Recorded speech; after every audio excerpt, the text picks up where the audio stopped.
명공법사가 병상에서 두 눈을 뜬 그 순간, 그는 이번에 죽음에서 살아난 경험이 자신이 20년 넘게 쌓아온 수행의 관념을 완전히 뒤엎을 줄은 꿈에도 생각하지 못했다. 더욱 예상치 못한 것은 바로 이번 채식 집착에 대한 반성이 그로 하여금 전례 없는 발심과 깨달음을 얻게 했다는 것이다.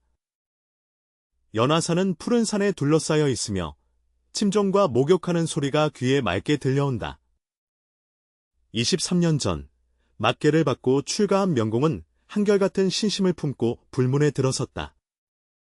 그때 그의 나이는 겨우 30살로 한창 전성기였으며 불법에 대한 이해도 아직 피상적인 단계에 머물러 있었다. 스승님은 그에게 중생평등과 자비심을 가슴에 품으라고 가르치셨다. 그는 이 말을 마음에 깊이 새기고 가장 직접적인 방식으로 실천하여 엄격한 채식을 지켰다. 살생하지 말고 고기를 먹지 말라. 이것은 불가의 근본 계율이다. 명공은 항상 스스로에게 이렇게 경고하며 법을 구하러 온 신도들에게도 이렇게 가르친다. 그에게 있어 매번 육식을 거부하는 것은 생명에 대한 존중이며 한 입 한 입의 채식은 공덕의 축적이다. 이러한 이념은 그의 마음속에 점차 굳어져서 흔들릴 수 없는 신념의 기둥이 되었다. 수행 시간이 길어질수록 명공의 채식관념은 더욱 엄격해졌다. 그는 단순히 모든 동물성 식품을 거부하는 것을 넘어서 계란이나 우유와 같이 간접적으로 동물에게서 오는 음식조차도 일절 먹지 않았다. 심지어 파, 마늘, 부추 등 오신채, 도 수행의 장애물로 여기며 엄격히 금지했다. 사원의 다른 승려들도 채식 전통을 따르고 있었지만 명공의 눈에는 그들의 계율 준수가 충분히 철저하지 못했다. 가끔 스님 형제들이 외부에서 식사할 때 동물성 성분이 포함된 음식을 잘못 먹는 경우가 있습니다. 그들은 몇 구절의 불호를 외우며 마음의 안정을 얻지만 명공은 이것이 계율에 대한 모독이라고 여긴다. 수행에는 작은 일이 없으며 조금의 방심도 업에 영향을 미칠 수 있습니다. 명공은 자주 이렇게 말했으며 그의 엄격함은 그가 품행이 뛰어난 스님 일이라는 칭호를 얻게 했다. 신도들은 그의 고집에 깊이 감탄했고 그로 인해 그는 깊은 자부심을 품게 되었다. 그러나 사람의 몸은 정직하여 50세가 되면서 명공 법사님의 몸에 점차 이상 징후가 나타나기 시작했습니다. 처음에는 단지 가벼운 어지러움 뿐이었고 그는 오랜 시간 좌선을 한 탓이라고 생각하여 신경 쓰지 않았습니다. 나중에 증상이 점점 심해져서 어지럼증뿐만 아니라 심기양증과 숨가쁨 현상도 나타났다. 스승님, 얼굴빛이 점점 창백해지셨어요. 작은 삼이 우명은 걱정스럽게 말했다. 명공은 자신의 뺨을 만져보니 확실히 이상함을 느꼈다. 거울 속의 자신은 안색이 창백하고 두 눈에는 생기가 없으며 인상 속의 활기찬 스님 모습과는 매우 달랐다. 그는 여전히 이것이 수행 과정에서의 정상적인 현상이라고 고집스럽게 믿었다. 이는 업장의 현전, 한 모습으로 차라리 스스로를 위로하는 것이다. 이럴 때일수록 더욱 수행에 정진해야 하며 조금도 해이해져서는 안 됩니다. 그래서 그는 음식을 조절하지 않았을 뿐만 아니라 오히려 식사량을 더 엄격하게 제한하며 이것이 의지를 더욱 단련하고 업장을 소멸하는 데 도움이 된다고 믿었다. 그녀는 매일 한 끼만 제대로 먹고 양도 매우 적으며 종종 작은 한 그릇의 죽과 몇 가지 짠 반찬만으로 식사를 대신한다. 몸의 저항 소리가 점점 강해지자 명공은 심각한 불면증이 나타나기 시작했다. 밤에 침대에 누워 뒤척이지만 잠을 이룰 수 없었다. 낮 동안의 정신 상태도 점점 나빠져 경전을 읽을 때 자주 딴 생각을 하고 좌선을 할 때도 선정을 드리기가 어렵다. 스승님, 정말로 의사를 찾아가셔야 합니다. 주지해능 대사님께서도 명공의 이상을 감지하셨습니다. 수행이 물론 중요하지만 몸은 수행의 기본이니 작은 손해로 큰 것을 잃어서는 안 됩니다. 하지만 명공은 고개를 저었습니다. 스승님, 제자는 이것이 수행의 길에서의 실현이라고 생각합니다. 고대 고승 대덕들 중 어느 분이 고행을 겪지 않고 도업을 성취하였겠습니까? 이 정도의 신체적 불편함쯤은 무슨 대수입니까? 해능 대사는 한숨을 쉬며 명공의 성격을 알기에 부득이한 경우가 아니면 타협하지 않을 것임을 알고 있었다. 그는 마음속으로 조용히 기도하며 이 고집센 제자가 빨리 깨달음을 얻기를 바랐다. 전환점은 갑작스럽게 찾아왔다. 어느 평범한 아침, 명공 법사는 평소처럼 대웅보전에서 경전을 외우고 있었다. 반야심경의 소리가 넓은 전당에 울려 퍼졌지만 색즉시공, 공즉시색을 외우던 중 갑자기 그의 눈앞이 깜깜해지며 의식을 잃어버렸다. 그가 다시 깨어났을 때는 이미 현병원의 병상에 누워 있었다. 하얀 병실, 눈부신 조명, 오가는 간호사들, 이 모든 것이 그에게 낯설고 불안하게 느껴졌다. 깨어나셨나요? 한 중년의 의사가 침대 옆으로 걸어와 엄숙한 표정으로 말씀하셨다. 자신의 건강 상태가 얼마나 위험한지 알고 있습니까? 명공은 간신히 몸을 지탱하며 힘없이 물었다. 의사 선생님, 제 몸이 어떻게 된 건가요? 의사는 대답했다. 심각한 영양실조로 인한 빈혈입니다. 혈색소 수치가 정상인의 절반에 불과합니다. 의사는 안경을 살짝 밀면서 말했습니다. 게다가 당신은 여러 가지 비타민과 미네랄도 결핍되어 있습니다. 만약 식습관을 바꾸지 않는다면 아마도 의사는 말을 다 하지 않았지만 명공은 이미 그 의미를 이해하고 있었다. 그는 자신이 자랑스럽게 여기는 채식 수행이 생명을 위태롭게 할 줄은 전혀 생각하지 못했다. 의사 선생님, 그럼 저는 어떻게 해야 합니까? 명공이 물었다. 우선 영양을 보충해야 하며 특히 단백질과 철분이 중요하다고 의사가 공고하였다.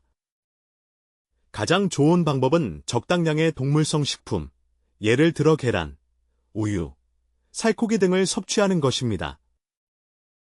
6미트라는 글자를 들었을 때 명공의 마음속에는 강한 반감이 일어났다. 20해가 넘도록 그는 한 번도 혼미해진 적이 없었는데 이제 그에게 고기를 먹게 하는 것은 그의 목숨을 내놓으라는 것만큼이나 어렵다. 의사 선생님, 고기를 먹지 않아도 될까요? 저는 출가한 사람으로서 계율을 지키고 있습니다. 명공이 간절히 애원합니다. 의사는 고개를 저으며 말했다. 만약 당신이 동물성 음식을 먹지 않겠다고 고집한다면 약물에 의존해서만 건강을 유지할 수 있습니다. 하지만 이렇게 하면 근본적인 문제를 해결하지 못하고 몸은 언제든지 다시 위험에 처할 수 있습니다. 병상에 누워있는 명공은 깊은 갈등에 빠졌다. 한편으로는 20년 넘게 지켜온 수행의 이념이 있고 다른 한편으로는 생사와 직결된 현실 문제가 놓여 있었다. 그는 처음으로 자신의 수행 방식이 정말 올바른지 의심하기 시작했다. 해능 대사가 병원에 도착했을 때 그는 창백한 얼굴과 어리둥절한 표정을 한 명공을 보았다. 한때 기세등등하던 제자가 이제 병상에 누워 매우 연약해 보인다. 스승님, 제자가 잘못한 게 있나요? 명공은 해능 대사를 보며 눈에 눈물을 가득 담았다. 왜 내가 아무리 정진하여 수행해도 몸은 점점 더 나빠지는 걸까요? 해능 대사는 침상 옆에 앉아 자애롭게 명공을 바라보며 말했다. 아이야, 너는 집착이 무엇인지 아느냐? 집착이란 세상 만물에 대한 탐욕과 미련을 말하느니라. 명공은 기계적으로 대답했다. 그렇다면 당신은 지나치게 채식을 고수하는 것이 집착에 해당한다고 생각합니까? 해능 대사가 물었다. 율장에는 부처님께서 승려들이 삼정을 먹는 것을 허용하셨다고 기록되어 있습니다. 삼정육이란 고의로 죽이지 않은 고기, 죽이는 소리를 듣지 않은 고기, 자신이 죽인 것이 아니라고 여기는 고기를 말합니다. 하지만 스승님, 중생은 평등한데 살생은 죄가 아니겠습니까? 명공이 혼란스러워 물었다. 중생평등은 틀림없지만 식물도 생명이 있다는 것을 생각해 본 적이 있습니까? 해능 대사가 반문했다. 불법은 중도를 중시하며 지나치게 고행하지도 않고 지나치게 방종하지도 않는다. 해능 대사는 계속해서 말씀하셨다. 너는 채식을 고집하다가 몸을 해치는데 이것 자체가 중도의 정신에 어긋난다. 신체는 수행의 그릇이니 건강한 신체 없이는 최고의 지혜를 담을 수 없나이다. 제자는 어찌해야 합니까? 명공이 물었다. 의사의 조언을 듣고 적절하게 식단을 조절하여 먼저 몸을 잘 돌보아야 합니다. 해능 대사께서는 온화하게 말씀하셨습니다. 수행의 본질은 깨달음에 있으며 단순한 행위가 아닙니다. 진정한 수행자는 어떤 환경에서도 마음의 청정과 지혜를 유지할 수 있다. 퇴원 후 첫 식사, 명공법사는 계란찜 한 그릇을 마주하며 복잡한 심경을 느꼈다. 이 단순한 음식 한 그릇이 그에게는 어떤 어려운 문제보다 더 어려웠다. 이것은 단지 달걀일 뿐, 고기가 아니다. 그가 스스로를 설득하려고 했다. 게다가 달걀은 수정되지 않아 진정한 생명이 아니다. 하지만 20여 년 동안의 습관과 관념이 그로 하여금 좀처럼 젓가락을 들지 못하게 했다. 그는 자신이 신도들에게 했던 말을 떠올렸고 자신이 받은 채식 최후 등 칭호를 떠올렸으며 자신의 영향으로 채식을 고수하는 사람들을 떠올렸다. 만약 내가 지금 계란을 먹는다면 그것은 자신의 신앙을 배신하는 것이 아닐까? 명공은 마음속으로 갈등했다. 그러나 몸의 허약함은 그에게 현세의 잔혹함을 일깨워 주었다.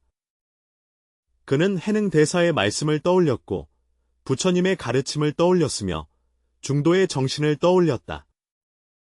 불법의 본질은 지혜이지 고정된 규칙을 고수하는 것이 아니다고 명공은 깊게 숨을 들이켰다. 만약 내가 행위에 집착하여 수행의 근본을 소홀히 한다면 그것이야말로 진정한 배신이다. 마침내 그는 젓가락을 들었다. 첫 번째 달걀을 입에 넣은 순간 그는 상상하던 죄책감을 느끼지 않고 오히려 해탈의 가벼움을 느꼈다. 신체 상태의 개선은 분명하다. 식단을 조절한 몇 개월 후에 명공법사의 얼굴빛이 점차 붉어지고 정신 상태도 크게 개선되었다. 더 중요한 것은 그가 불법에 대한 자신의 이해를 다시금 고찰하기 시작했다는 것이다. 그는 방대한 불경을 뒤적이며 부처님의 가르침을 다시 공부했다. 중화암경에서 그는 부처님께서 음식에 대해 설하신 말씀을 읽었다. 음식에는 5가지 관찰이 있는데 첫째는 새끼의 힘, 둘째는 기기의 힘, 셋째는 수기의 힘, 넷째는 낫기의 힘, 다섯째는 편리의 힘이다. 원래 부처님은 합리적인 식사를 반대한 적이 없으며 오히려 식사가 수행에 중요한 역할을 한다고 강조하셨다. 유마경에서 그는 읽었다. 만약 식과 같은 자와 제법이 1등이라면 제법 1등은 식과 1등이다. 이 말은 그로 하여금 참된 평등심이란 어떤 것을 거부하는 데 있지 않고 모든 것을 마주할 때 내면의 평정을 유지하는 데 있음을 깨닫게 한다. 그를 더욱 충격에 빠뜨린 것은 능엄경 중의 한 구절이다. 만약 모든 세계의 육도 중생들이 그 마음이 살생하지 않으면 육식을 하지 않고 마음이 탐하지 않으면 욕망에 물들지 않으며 마음이 도둑질하지 않으면 남의 것을 탐하지 않고 마음이 거짓되지 않으면 거짓말하지 않으며 마음이 술을 마시지 않으면 술을 마시지 않는다면 이로 인해 세계는 자연스레 도둑과 원수, 독사와 흉수, 원수와 도적군병이 목을 치는 고통이 없을 것이다. 원래 부처님께서 강조하신 것은 외형적인 형식이 아니라 내면의 청정함입니다. 마음이 자비로 가득하다면 가끔 동물성 음식을 섭취하더라도 불법의 정신을 어기지 않는 것이다. 내면에 집착이 가득하다면 엄격한 채식조차도 진정한 수행이라 할 수 없다. 명공법사는 자신의 깨달음을 더 많은 사람들과 나누기로 결심했다. 한 법회에서 그는 중도와 음식에 관해 깊이 생각하게 하는 설법을 하였다. 여러 거사님들께서 명공법사께서 곧바로 말씀하시기를 저는 여러분과 한 이야기를 나누고자 합니다. 집착과 해탈에 관한 이야기입니다.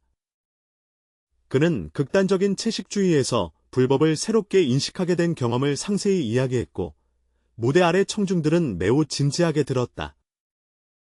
진정한 평등심은 어떤 음식 앞에서도 마음의 청정과 감사를 유지하는 것이다. 중요한 것은 마음속의 청정함과 자비심을 유지하는 것입니다. 우리는 변화 속에서 변하지 않는 것을 지키고, 변하지 않는 가운데 변화에 대응하는 법을 배워야 합니다. 법회가 끝난 후, 명공법사는 자신의 깨달음을 한 권의 책으로 작성하기로 결심하였다. 그는 이를 통해 교조주의에 빠진 수행자들을 더 많이 도울 수 있기를 바랐다. 글을 작성하는 과정에서 그는 더욱 깊이 있게 불법의 본질에 대해 성찰하였다. 그는 썼다. 수행의 목적은 깨달음이지 자신을 편안하게 하는 것이 아니다. 만약 우리가 수행을 형식적인 공연으로 만든다면 수행의 본뜻을 잃게 된다. 부처님께서 보리수 아래에서 성도하실 때 목동 여인의 공양으로 받은 유주비 깨달음에 영향을 미치지 않았습니다. 반대로 바로 이 한 끼 식사가 그에게 충분한 힘을 주어 마지막 수행을 완수할 수 있게 했다. 우리는 진정한 수행과 거짓된 집착을 구분하는 법을 배워야 합니다. 진정한 수행은 우리의 마음을 점점 더 청정하고 자유롭게 만들지만, 허황된 집착은 우리의 마음을 점점 더 긴장하고 고통스럽게 만들 뿐입니다. 원고를 완성한 후 명공법사는 그것을 한 불교 출판사에 넘겼다. 편집자는 읽고 깊은 감명을 받아 이 책이 많은 사람들이 불법을 새롭게 이해하고 수행에 대한 잘못된 인식을 깨는 데 도움이 될 것이라고 생각하였다. 그러나 책의 출판은 순조롭지 않았으며 사원 내 일부 보수파 승려들이 강력히 반대하여 명공법사의 견해가 전통을 위배하며 신도들을 오도할 것이라고 여겼다. 그들은 연명으로 주주에게 상서를 올려 이 책의 출판을 금지할 것을 요구했다. 명공법사의 행위는 이미 불문계율을 위반하였습니다. 한 노스님이 분노하며 말씀하셨다. 그가 스스로는 동물성 식품을 섭취할 뿐만 아니라 이런 사견을 다른 이들에게도 퍼뜨리고 있으니 이는 부처님의 가르침을 모독하는 행위라고. 이러한 의문들에 대해 명공법사는 화를 내지 않고 오히려 이해하게 되었다. 그는 어떤 변화도 저항에 부딪히게 된다는 것을 알고 있었으며, 특히 만년의 전통 앞에서는 더욱 그러하다는 것을 알고 있었다. 저는 여러 스님들의 걱정을 이해합니다. 명공법사께서 한 회의에서 말씀하시길, 그러나 우리는 변화를 두려워한다고 해서 생각하는 것을 거부할 수는 없다고 하셨습니다. 불법은 생명 있는 것이지 죽은 것이 아니며 지혜로운 것이지 교조적인 것이 아니다. 저는 여러분에게 고기를 먹으라고 권장하는 것이 아닙니다. 은공법사께서 설명하시길, 제가 단지 말씀드리고 싶은 것은 수행의 본질은 외적인 형식이 아니라 마음의 변화에 있다는 것입니다. 형식을 본질로 여긴다면 그것은 중요한 것을 버리고 사소한 것을 쫓는 것이 됩니다. 분쟁을 해소하기 위해 해능대사는 공개 토론회를 열 것을 제안하여 양측이 자신의 견해를 충분히 표현할 수 있도록 하였다. 논쟁은 대용보전 앞에서 열렸으며 많은 승려들과 신도들의 관심을 끌었다. 명공법사는 열몇 명의 반대자들 앞에서도 태연한 표정을 지었다. 여러 선배 승려님들, 명공법사님께서 먼저 말씀하셨습니다. 저는 여러분께 한 가지 질문을 드리고 싶습니다.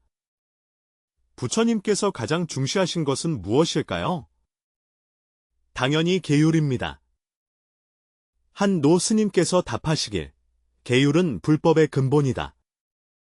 계율은 확실히 중요하지만 계율의 목적은 무엇인가요? 명공법사께서 계속 질문하셨다. 계율의 목적은 노스님이 순간적으로 말문이 막히는 것을 위한 것이다. 계율의 목적은 우리를 수행하게 하고 깨달음을 돕기 위함입니다. 명공법사께서 온화하게 말씀하셨다. 계율이 수행의 장애가 된다면 그것은 계율을 세운 본래의 취지에 어긋나는 것이다. 그러나 살생을 금하는 것은 불문의 근본 계율인데 어떻게 이를 어길 수 있겠습니까? 다른 한 스님이 의문을 제기하였다. 나는 살생계율을 어기지 않았다. 명공 법사께서 답하셨다. 나는 단지 몸이 필요로 할 때 살생에 관련되지 않은 동물성 식품들, 예를 들어 달걀, 우유 등을 선택했을 뿐이다. 게다가 명공법사께서 계속 말씀하시되 만약 우리가 채식을 집착하여 몸을 해치고 심지어 생명을 위태롭게 한다면 이는 자신에게 무책임한 일이 아니겠는가? 이것 자체가 곧 살생이다. 이 말은 참석한 사람들을 모두 깊은 생각에 잠기게 했다. 부처님께서는 병에 맞는 약을 써야 한다고 말씀하셨습니다. 명공법사께서는 불경을 인용하여 몸에 문제가 생기면 고정된 방식에 얽매이지 말고 적절한 조치를 취해 치료해야 한다고 하셨습니다. 논쟁은 하루 종일 계속되었고 결국 대부분의 사람들이 명공법사의 논의에 설득되었다. 반대하던 이들조차도 명공법사님의 견해에 일정 부분 타당함을 인정하지 않을 수 없다. 채식을 넘어 한 스님이 수행을 회고한 글이 드디어 출판되었다. 이 책은 불교계에 큰 반향을 일으켰으며 많은 이들이 명공법사님께 자신의 깨달음을 나누는 편지를 보냈습니다. 법사님, 저는 당신의 책을 읽고 깊은 영감을 받았습니다. 한 제가자가 편지에서 이렇게 썼습니다. 저는 예전에 극단적인 채식주의자였는데 영양 부족으로 인해 우울증에 걸렸습니다. 이제야 깨달았습니다. 수행은 방법을 중시해야 하며 극단에 치우치면 안 됩니다. 당신의 책은 저로 하여금 불법을 새롭게 인식하게 했습니다. 다른 독자가 썼다. 진정한 수행은 외적인 형식이 아니라 내면의 변화임을 알게 되었다고. 나는 지금은 여전히 채식을 주로 하지만 더 이상 그토록 강한 집착은 없다. 명공법사가 더욱 기뻐하는 것은 일부 젊은 승려들이 수행 방식에 대해 다시 생각하기 시작했다는 점이다. 그들은 더 이상 무조건 선조들을 모방하지 않고 자신의 실제 상황에 따라 자신에게 적합한 수행 방법을 선택한다. 시간이 지남에 따라 명공법사님의 불법에 대한 이해는 점점 더 깊어졌습니다. 그는 이전의 변화가 단지 시작에 불과하며 진정한 수행의 길은 아직 멀다는 것을 깨달았다. 그는 자신의 전체 수행 과정을 다시금 재검토하기 시작했다. 단순히 음식 섭취 문제뿐만 아니라 계율, 의식, 전통에 대한 이해도 포함되었다. 그는 많은 경우에 사람들이 불법의 형식을 불법의 본질로 여기고 수행의 방법을 수행의 목적으로 착각한다는 것을 발견했다. 우리는 현상을 통해 본질을 보는 법을 배워야 합니다. 명공법사께서는 한 번의 법문에서 말씀하시길 불법의 본질은 지혜와 자비이며 모든 수행 방법은 이 목표에 도달하기 위함이라고 하셨다. 방법이 목표가 되면 본말이 전도된 것이다. 그는 또한 진정한 수행자는 유연성과 적응성을 갖추어야 한다는 것을 발견하였다. 시대와 환경이 다르더라도 수행 방법은 달라질 수 있으나 수행의 목표는 변하지 않는다. 시대가 변하고 사회가 발전함에 따라 우리의 수행 방식도 시대에 맞게 진보해야 한다고 명공법사께서 말씀하셨다. 그러나 이것은 우리가 전통을 포기해야 한다는 의미가 아니라 전통을 계승하면서 혁신하고 혁신 속에서 전통을 계승해야 한다는 뜻이다. 명공법사는 자신의 경험이 특별한 의미를 지닌다는 것을 깨달았다. 그것은 단지 개인의 깨달음일 뿐만 아니라 전체 불교계에 대한 일종의 경고와 깨우침이기도 합니다. 그는 전국 각지에서 강연회를 열어 자신의 수행 경험을 나누기 시작했다. 어디를 가든 많은 사람들이 설법을 들으러 오며 그 중에는 교조주의에 빠진 수행자들도 적지 않다. 수행은 경기가 아니며 누가 더 엄격하고 더 고행을 하는지를 겨루는 것이 아닙니다. 명공법사께서는 종종 이렇게 말씀하십니다. 수행은 하나의 생활 방식이며 지혜의 구현입니다. 진정한 수행자는 고통스럽고 긴장된 것이 아니라 즐겁고 자유로워야 한다. 그의 말은 감로수와 같아 마른 마음밭을 적셔준다. 많은 사람들이 그의 강의를 들은 후 마치 오랜 짐을 내려놓은 듯 한결 가벼워진 느낌을 받았다. 명공법사의 영향 아래 점점 더 많은 사람들이 불법을 다시 인식하기 시작했다. 그들은 수행을 더 이상 부담으로 여기지 않고 즐거움으로 여기며 계율을 더 이상 속박으로 여기지 않고 지침으로 여긴다. 한 젊은 스님이 명공법사님의 강의를 듣고 편지를 썼습니다. 법사님, 법사님의 말씀 덕분에 진정한 자비가 무엇인지 깨달았습니다. 자비는 자신에 대한 엄격함이 아니라 모든 중생에 대한 사랑이며 자신에 대한 사랑도 포함한다. 이 말씀은 명공법사님을 깊이 감동시켰다. 그는 자비의 첫걸음이 자신에게 자비를 베푸는 것임을 깨달았다. 만약 어떤 사람이 자기 자신조차 잘 돌보지 못한다면 어떻게 진정으로 다른 사람을 잘 돌볼 수 있겠는가? 자비는 자학이 아니다. 명공법사께서 말씀하시길 자비는 지혜의 구현이라고 하셨습니다. 진정한 자비심을 가진 사람은 자신의 몸을 합리적으로 돌보고 자신의 삶을 합리적으로 계획한다. 그래야만 더 많은 에너지를 가지고 다른 사람을 도울 수 있다. 오랜 수련과 반성을 거쳐 명공법사님은 불법에 대해 더욱 완전한 이해를 갖게 되었다. 그는 깨달았다. 불법은 고정된 교리가 아니라 생동하는 지혜이며 외적인 구속이 아니라 내적인 자유임을. 법의 최고의 경지는 무입니다. 명공법사께서 한 차례 심오한 설법에서 말씀하시기를 우리가 진정으로 법의 본질을 이해하게 되면 어떤 형상에도 집착하지 않게 된다고 하셨습니다. 채식이든 육식이든 출가이든 재가이든 모두 수행을 위한 편의일 뿐 수행의 목적이 아니다. 그의 말에는 지혜와 자비가 가득하여 모든 청중에게 깊은 감화를 주었다. 명공법사는 특히 젊은 세대의 수행자들에게 관심을 기울였다. 그는 그들에게 자주 말했다. 너희는 부처님의 법, 불법의 미래이다. 계승 속에서 혁신하는 법을 배우고 혁신 속에서 계승하는 법을 배워야 한다. 선행자들을 맹목적으로 모방하지 말고 새로운만을 맹목적으로 쫓지도 마십시오. 지혜로 판단하고 자비로 실천하라. 그의 영향 아래 많은 젊은 수행자들이 현대적인 방법으로 고대 불법을 이해하기 시작했고 현대적인 언어로 영원한 지혜를 표현하기 시작했다. 그들은 더 이상 전통을 짐으로 여기지 않고 재산으로 삼으며 더 이상 혁신을 배신으로 여기지 않고 발전으로 삼는다. 명공법사님께서 가장 기뻐하신 것은 이번 식습관의 변화로 인해 전에 없던 마음의 자유를 얻으신 것입니다.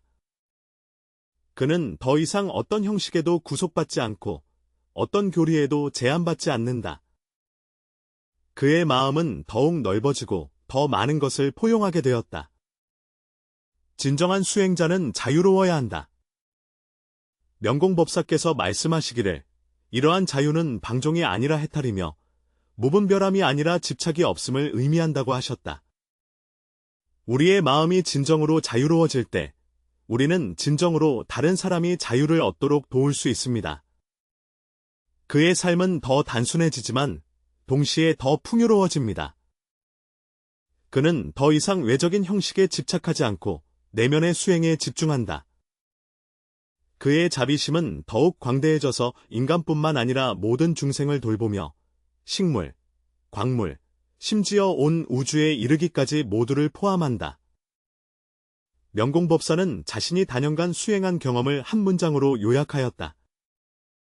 수행이란 곧 삶이며 삶이 곧 수행이다. 진정한 수행자는 삶에서 벗어난 사람이 아니라 삶 속에서 깨달음을 얻은 사람이다.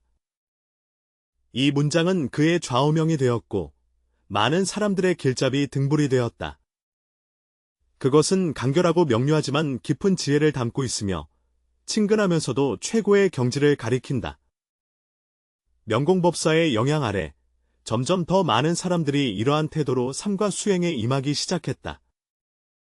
그들은 수행을 더 이상 특별한 활동으로 여기지 않고 삶의 일부로 여기며 깨달음을 더 이상 먼 목표로 보지 않고 현재의 체험으로 여긴다.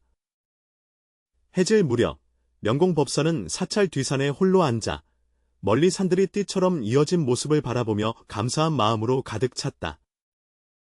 그는 그를 죽음에서 구한 병에 감사하며 그를 의심한 사람들에게 감사하고 그의 수행길 위에서 깨달음을 준 모든 사람들과 일에 감사한다. 모든 것은 최상의 배치입니다. 명공 법사께서 조용히 말씀하시기를 고통스러워 보이는 경험들조차 사실은 성장의 기회라고 하셨다. 진정한 수행자는 모든 것에 감사한 마음을 가져야 한다. 산들바람이 부드럽게 불어와 멀리서 꽃향기를 가져왔다. 명공 법사님은 깊게 숨을 들이마시며 생명의 아름다움을 느꼈다. 그는 진정한 수행이 생활을 회피하는 것이 아니라 생활을 포용하는 것이며 세상을 거부하는 것이 아니라 세상을 정화하는 것임을 알고 있다. 이 순간 그는 이전에 느껴본 적 없는 평화와 기쁨을 경험했다. 이러한 평온은 죽음과 같은 적막함이 아니라 생명력 넘치는 고요함이다. 이 기쁨은 격앙된 감정이 아니라 깊은 만족이다. 그는 깨달았다. 이것이 바로 불법의 진리임을, 평범함 속에서 신비로움을 보고 삶 속에서 불성을 보며 현재 속에서 영원을 보는 것이다. 이 모든 일의 시작은 다름 아닌 채식에 대한 집착을 반성한 순간부터였다. 생명의 오묘함은 바로 여기에 있다. 때로는 우리가 잘못된 결정이라고 생각했던 것이 가장 옳은 결과를 이루기도 합니다. 가끔은 우리가 잃어버린 것이라 생각하는 것이 가장 소중한 얻음을 가져오기도 합니다. 명공 법사는 일어나 절 방향으로 걸어갔다. 저녁 노을이 그의 몸에 비추어졌고 그의 그림자는 매우 길게 드리워졌다. 마치 그의 수행 길처럼 끝없이 이어지며 희망으로 가득했다. 그는 이것이 단지 새로운 시작일 뿐이며 진정한 수행에는 끝이 없고 오직 끊임없는 심화와 향상만이 있을 뿐임을 알고 있다. 그는 계속해서 이 길을 걸으며 자신의 정력과 지혜로 더 많은 사람들이 자신만의 수행의 길을 찾도록 돕고자 할 것이다. 이것이 명공법사의 이야기로서 집착과 해탈, 행위와 본질, 전통과 혁신에 관한 이야기이다. 그는 우리에게 진정한 수행은 외적인 형식에 있는 것이 아니라 내면의 깨달음에 있으며 낡은 규칙을 엄격히 지키는 것이 아니라 지혜를 능동적으로 활용하는 데 있다고 말했습니다. 모든 수행자들이 이 이야기에서 영감을 받아 자신만의 수행의 길을 찾고 삶 속에서 부처님의 가르침의 진리를 체득하며 현재의 순간에서 궁극적인 해탈을 얻기를 기원합니다.